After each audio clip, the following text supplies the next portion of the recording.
Hey, welcome back to the shed.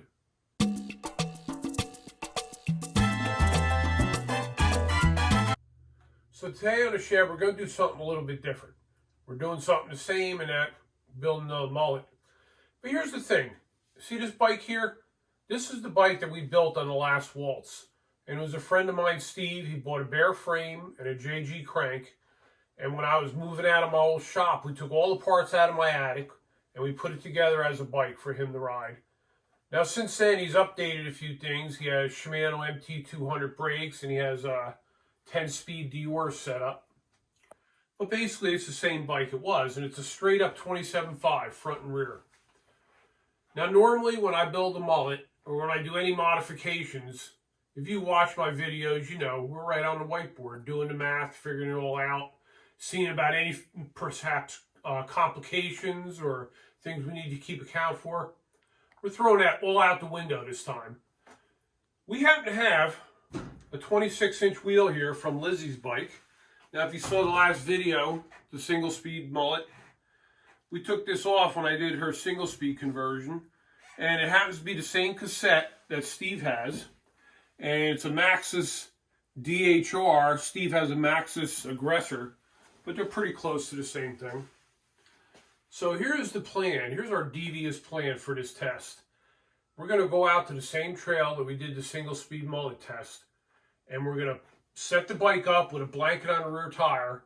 Steve's going to get on the bike, make a run, and he's going to have the GoPro, and he's going to describe what's going on, and he's going to say whether he thinks it's the mullet or it's his straight-up 27.5. Then he's going to come back. I'm going to change it to the other configuration, whether I start out as a mullet or as straight up 27.5, I don't know yet. But he's going to come back and he's going to ride it the other way, also not knowing what tire is on the bike. So I think it'll give us a pretty fair test of if there's any difference between a mullet and not a mullet. And Steve's not a big fan of mullets yet. He's not really opposed to it, but he's a little leery of it. So we're going to see if we can convince him it's better, or if he's just going to prove his point that it's not really any different. So we're going to get to see that in a few minutes. We're going to come back. We'll be at Mercer Park at the trail we did the single-speed mullet test at. So here we are at Mercer Park with Steve and his bike. He doesn't know what tire's on there, right? Not a clue. It's round. That's all I know. So he's got the GoPro. He's gonna make a run. We're not timing or nothing. It's not about lap time or nothing. It's about being able to tell the difference between a straight-up 27.5 or a mullet. He's going to make this little lap. We're going to go on the other side, cover the tire again, and then I'm going to change the wheel, and he's going to do it again. So let's get started with this. Okay, you ready? Yep. All right, go ahead. Here we go.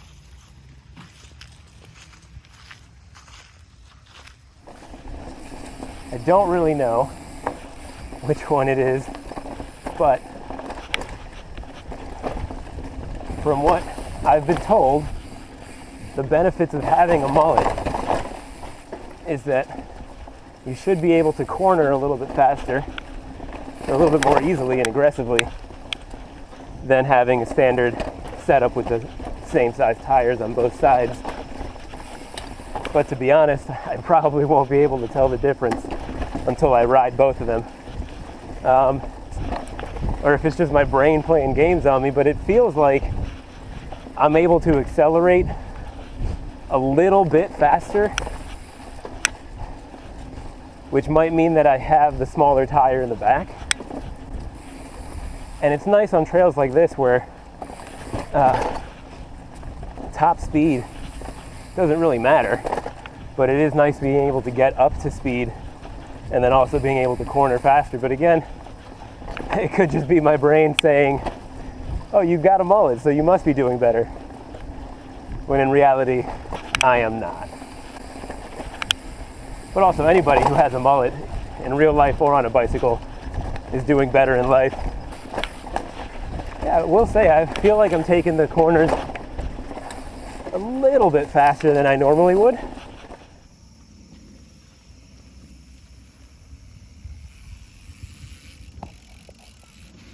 Cover up her shame. All good? Yep. All right. Now you can take my bike. Yep. and ride back over to the other side.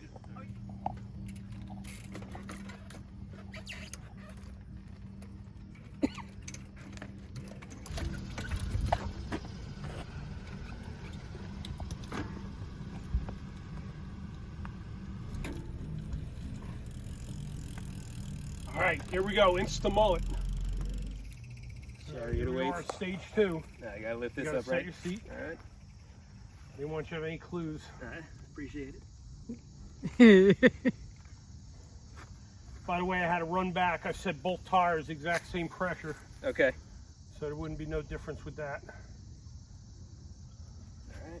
We'll just test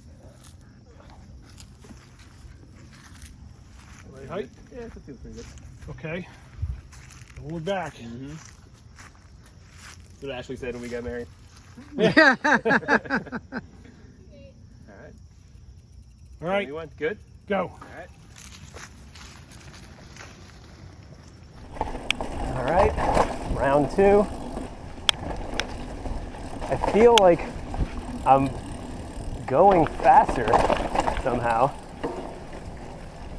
but I'm definitely having to slow down a little bit more on the turns. So that's interesting. I feel like I out-pedaled the bike here, which didn't happen on the last one. I kind of felt like I was right at the edge of out-pedaling that gear. But on this one, I seem to get to it pretty quickly. It's a little bit slower to accelerate, but I feel like I'm carrying a higher top speed. Yeah, I definitely feel like I have to be a little more careful around the turns. I don't know why. Like it almost feels like it's gonna give out on me, but I don't know if it's just my center of gravity is higher or if just because of the bigger tire. But I definitely think the first one was the Mullet and the second one was the standard. Watch me be wrong though. Wouldn't be the first time.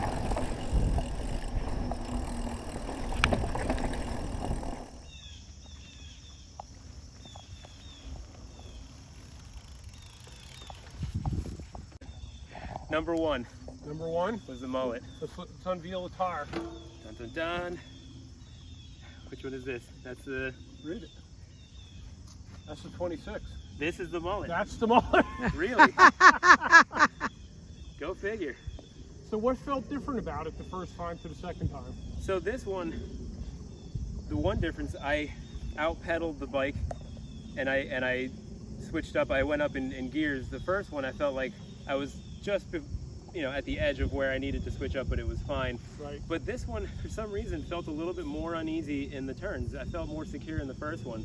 Okay. In the turns, but this one felt like it had, like I was able to carry my speed a little bit longer, and the first one felt like I could accelerate faster, but I wasn't going as fast, which I feel like is the opposite of Should what be I was the supposed opposite, to feel. 'cause with a shorter diameter Yeah, wheel, this should have accelerated better. yeah, I could see what you're saying with the gearing difference though. yeah. Because the other one was a little bit harder to pedal because of the bigger diameter. Right. I even said in the first one, I feel like I'm still riding a single speed because I didn't shift the entire time, but I felt comfortable. And in this one, probably about a third to a quarter of the way in, I was like, no, I need to shift up. I'm going too slow. Because it's shorter gear. Right. So Yeah. there you go, totally unbiased test. And basically backs up his not really wanting a mullet. Very scientific. Not very scientific, but still entertaining, I hope.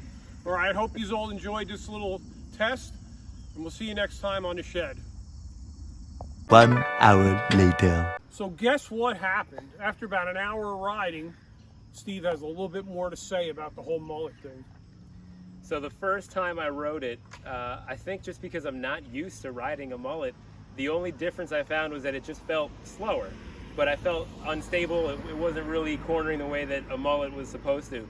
So we rode for about an hour, did a lot of different terrain, got some coaching from Chris a little bit, and we went back to the trail again. And this time, now that I know the trail, I'm familiar with the bike now, I was able to push it a lot harder, felt a lot more confident on it.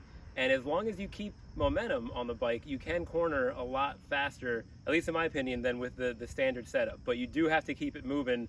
I feel like with the 27.5, 27.5, it's more forgiving if you're going a little bit slower. But otherwise it was a pretty noticeable difference. There you have it. So now what's our conclusion? Guess that's up to you to find out.